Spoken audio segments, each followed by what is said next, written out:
4, 5 రోజుల నుంచి ఒకటే వర్షము. ఇంట్లోనేమో ఏమి కూరగాయలు లేవు. ఈ వర్షానికి ఆ కూరగాయలు కూడా తినాలనిపించేదనుకోండి. అయినా ఏం లేవు. ఏం చేద్దామా అని ఆలోచించి కిచిడీలోకి నేను కాంబినేషన్‌గా ఆవకాయ పచ్చడిని, అలాగే ఆమ్లెట్ వేసుకొని తింటాను.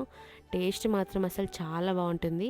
ఇలా కాంబినేషన్ ఎంతమందికి ఇష్టమో నాకు పక్కా కామెంట్ సెక్షన్‌లో కామెంట్ చేయండి. ముందుగా ఆమ్లెట్‌ని ఎలా వేద్దామో చూద్దాం.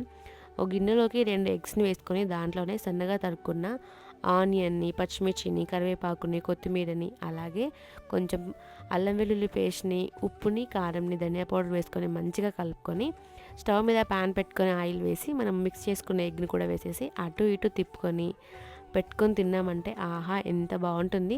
మా ఆయనకైతే ఏం కర్రీస్ లేకున్నా ఇలా రోజు మామిడికాయ పచ్చడి పెట్టి ఆమ్లెట్ ఏస్తే అసలు ఏం మాట్లాడకుండా తింటాడు. ఈ వర్షానికి కూరగాయలు ఏం తినాలనిపిస్తది చెప్పండి? Non veg. చికెనో, ఆమ్లెటో, ఎగ్గో అవునా కాదా?